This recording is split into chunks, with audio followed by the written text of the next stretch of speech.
Hello, good afternoon everyone. Now we are going to deal with this question. Show that integral domain has no non-zero nilpotent element. पहला हम देखेंगे इसमें integral domain तो आपको मालूम है. इंटीग्रल डोमेन क्या है? A dot b is equal to zero चाहिए. मीन्स इसका मतलब क्या? A dot b is equal to zero होना चाहिए. कब? जब इधर एक तो ए इक्वल टू जीरो होना चाहिए और b is equal to zero होना चाहिए. बराबर. इसको बोलते हैं इंटीग्रल डोमेन की property.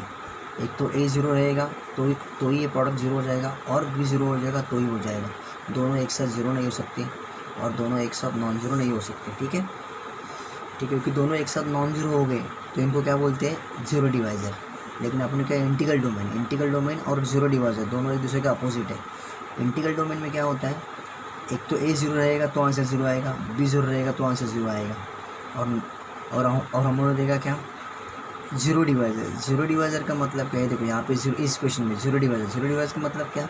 A not equal to zero, b not equal to zero, but a dot b is equal to zero. समझ में आया? मैंने इनके एग्जांपल भी आपको दिए थे. इंटीग्रल डोमेन का एग्जांपल आपको दे रहा हूँ. आपको देखो इंटीग्रल डोमेन का एग्जांपल देखो. Z p where p is prime. तो आप ले लो कौन सा भी, Z5 ले लो. Z5 is integral domain, Z5 is integral domain. Correct. क्यों? क्योंकि देखो Z5 में कैसा होता है, यहाँ पे 1 0 रहेगा, 1 रहेगा, 2 रहेगा, 3 रहेगा, 4 रहेगा. ठीक है.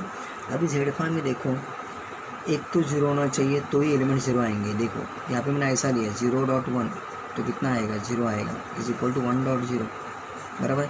यहाँ पे आपने ऐसा लिया 2 × 3 6, लेकिन यहाँ पे मॉडुलो 5 है तो आंसर 1 आएगा, आंसर ज़ीरो नहीं आएगा. समझ में आ रहा है? तो एक तो एलिमेंट ज़ीरो होना चाहिए तो ही आंसर क्या आएगा? ज़ीरो आएगा. इसलिए इसको क्या बोलते हैं? Integral domain. बराबर. जब यहाँ पे प्राइम रहेगा, पी इज़ ए प्राइम, जब यहाँ पे सब प्राइम रहेंगे तो हम लोग उसको क्या बोलेंगे? Integral domain. ये एग्जाम्पल है. There are many example we can give. समझ में आया? और you can say Z is a set of integer is also integral domain. क्यों? क्योंकि Z में ज़ीरो होता है. तो आप कौन सा भी ले लो, 0 × 2 इज़ ज़ीरो. करेक्ट. लेकिन आपने ऐसा लिया 2 × 1, this is not equal to zero. बराबर है. लेकिन ये कभी होता है? This is possible in a zero divisor.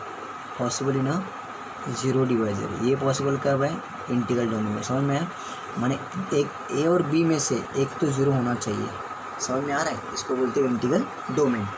तो अभी हो गया. अभी इसमें का एक कंसेप्ट हम लोग को सीखना है. देखो इसमें क्या प्रूव करना है? Integral domain has no non zero important element.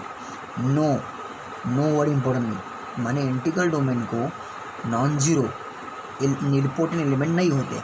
अभी इम्पोर्टेंट का मीनिंग क्या है बता रहा हूँ आपको. देखो इम्पोर्टेंट का मतलब क्या है कि सपोज ए है, ये मेरा एलिमेंट ए है. ठीक है. A⁴n ज़ीरो हो जाएगा. ठीक है. For all n is in natural number. ठीक है. यहाँ पे a लो, p लो, कुछ भी ले लो. A⁴n is equal to zero for all n is n. बराबर. लेकिन A⁻n-1 it is not equal to zero. इसको बोलते हैं a is a nilpotent element. समझ में आ रहा है? A⁻n ज़ीरो हो जाएगा, लेकिन A⁻n-1 और यू कैन से A⁻n-2 ये सब लोग ज़ीरो नहीं रहेंगे. समझ में आ रहा है? ये बंदा लास्ट का ज़ीरो रहेगा, लेकिन ये लोग ज़ीरो नहीं रहेंगे. तो इसको क्या बोलेंगे? A is a nilpotent element. समझ में आया? अभी हमें क्या दिखाना है? पहले क्वेश्चन समझ के लो. क्वेश्चन में क्या दिया है? Show that integral domain does not have any non zero nilpotent element. ठीक है. ये अपने को शो करना. तो देखो इसका प्रूफ वैसा इजी है. ध्यान दो. Suppose if possible integral domain are has a non zero nilpotent element. ठीक है. ये मैंने मान लिया. सपोज हमारे जो इंटीग्रल डोमेन है उसको निलपोटेंट एलिमेंट है. ठीक है. मैंने कॉन्ट्रा पॉजिटिव उसको मैंने यहाँ पे सपोज किया है. इफ पॉसिबल, सपोज पॉसिबल है तो मेरे को यहाँ पे नॉट दिखना, तो आगे क्या मिलेगा अपने को? कॉन्ट्रडिक्शन आगे मिल जाएगा. समझ में आ रहा है? मैंने यहाँ पे नॉट दिखाना है. मैंने ये मान लिया कि नॉट निकाला और मैंने क्या माना कि integral domain have a nilpotent element. तो already possible integral domain has a non zero nilpotent element.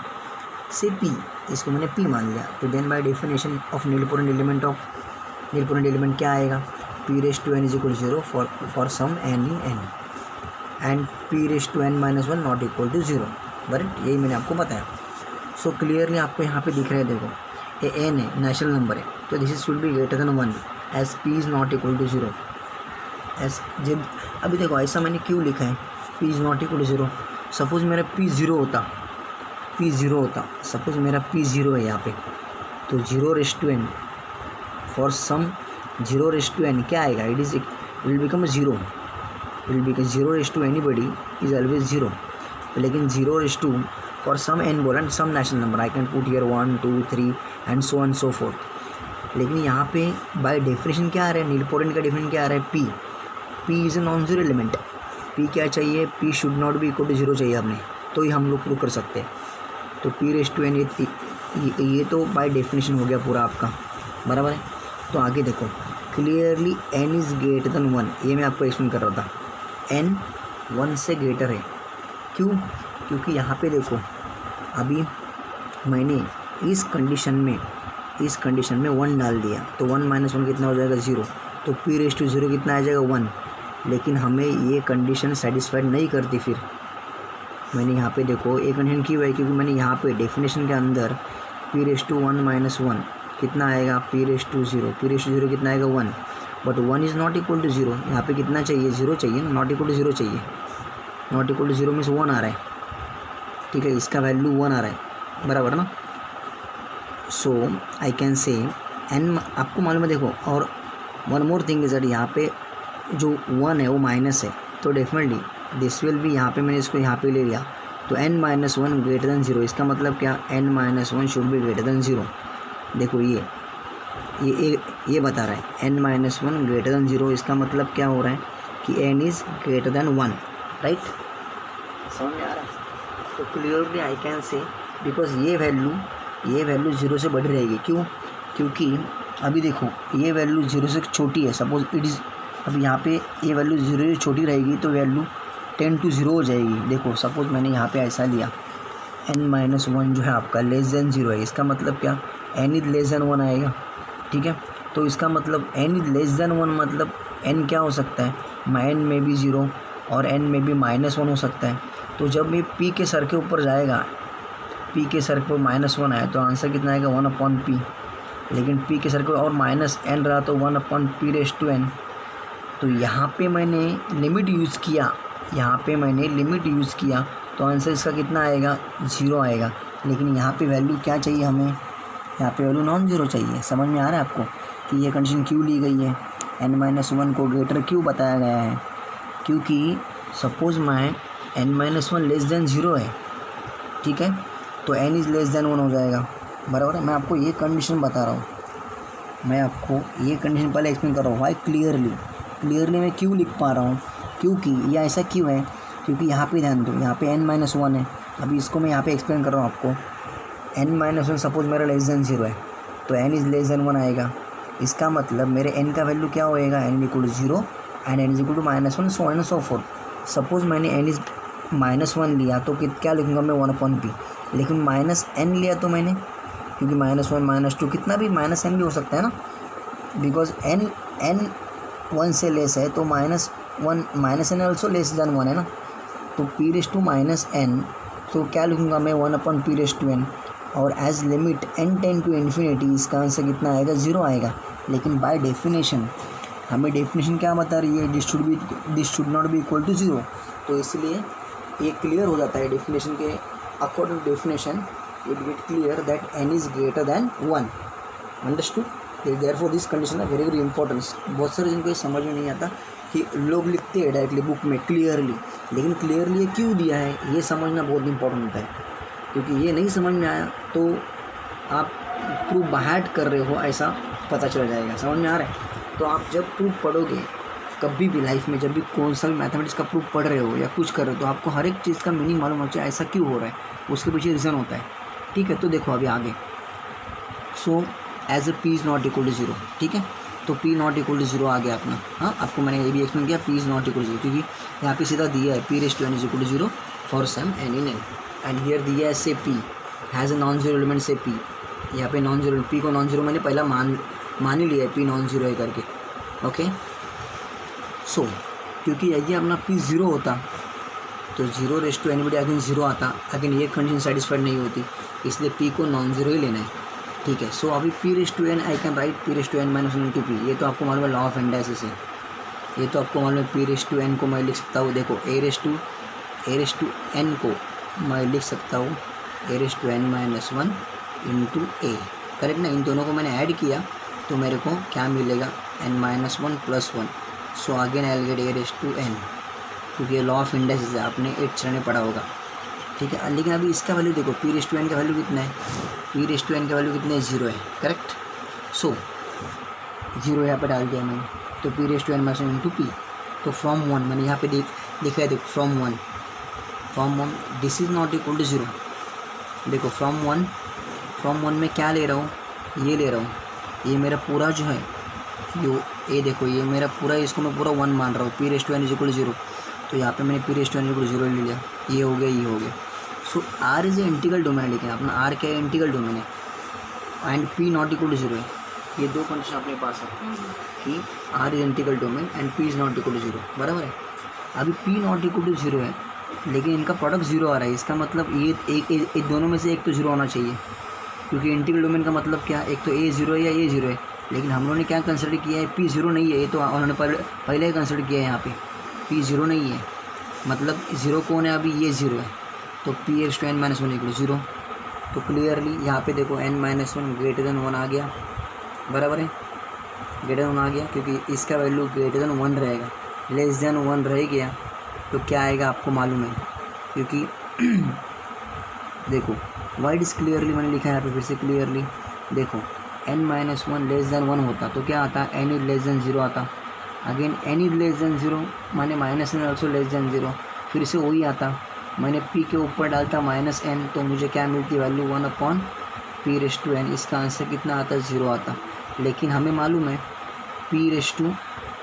हमें क्या मालूम है कि p(n) = 0 आ गया, और यहाँ पे मैंने ये वैल्यू जैसे 1 में दिए है, देखो p(n) = 0, तो सपोज़ मैंने ये वैल्यू को 0 पकड़ लेता, ये वैल्यू को मैं 0 पकड़ लेता, तो आंसर कितना आता है, इन्फिनिटी आता, तो मुझे ऐसा नहीं चाहिए।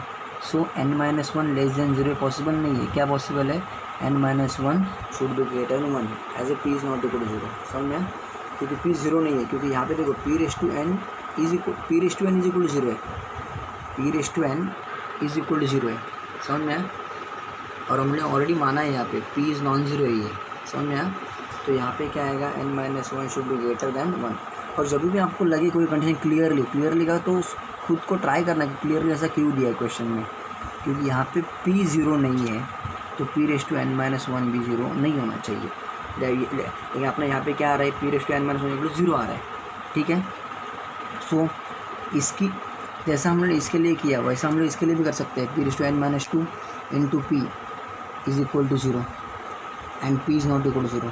n-2 के लिए देखो जैसे यहाँ पे लिखा हमने बाय दिस, ये जो हमने इसको सेकंड मान लो चाहिए, तो इसको देखो, इसका यहाँ पे n-1 * p था, यहाँ पे n-2 * p = 0 आ गया।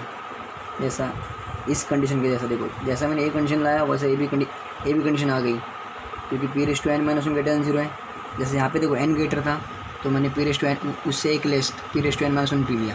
यहाँ पे n-1 है, ग्रेटर 1 है, तो यहाँ पे p(n - 2 आया, मैंने उससे लेस, देखो यहाँ पे n है तो n से लेस क्या आएगा, p(n - 1। इसको सिर्फ एक्सपांड करना है। अब यहाँ पे उन्होंने किसको एक्सपांड किया है, यहाँ पे एक्सपांड किया है p(, और देखो n-2 + 1 माने n-1 को लिखा है उन दोनों। जैसे यहाँ पे देखो इन दोनों को कनेक्ट करो, p(n) को क्या आएगा, p(n - 1 * p, उसके आगे वाला टर्म इसको पीछे वाला टर्म p(n - 1, p(n - 1 को हम लोग कैसे लिख सकते हैं, p(n - 2 * p = 0 and p is not equal to 0। अब p is not equal to 0 माने 0 कौन हो जाएगा, ये 0 हो जाएगा। सो अभी यहाँ पे p(n - 2 = 0 आएगा। सिमिलरली मैं p(n - 3 = 0 कर सकता हूँ, एंड सो ऑन p² = 0 कर सकता हूँ। So I can write p * p = 0, but our assumption is wrong that p is not equal to 0, correct ना। हम लोगों ने क्या बोला है कि p 0 नहीं है, लेकिन यहाँ पे क्या आ रहा है, पी ज़ीरो आ रहा है, करेक्ट ना। मैंने ये नॉन ज़ीरो पी है तो इसको नीचे लेके गया मैं, एक इसमें से एक को नीचे लेके गया मैं, तो क्या हो जाएगा, पी इज़ इक्वल टू 0/0, क्योंकि पी ज़ीरो नहीं है, पी ज़ीरो नहीं है तो पी कैन बी डिवाइड, तो इसका आंसर कितना आएगा 0। यहाँ पे मैंने पी डाल दिया तो आंसर कितना आएगा 0, लेकिन पी ज़ीरो आ रहा है, लेकिन हमारा एग्जाम्पशन क्या था, p is not equal to 0, so it is wrong.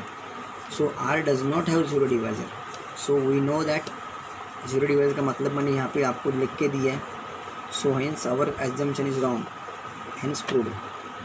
Theorem समझ में आया? कुछ समझ नहीं आया तो कमेंट बॉक्स में मुझे फिर से बोलना, तो I can again repeat in next video. Okay, please like, subscribe my channel. I will give more and more videos. I'll solve more and more questions for you. Thank you.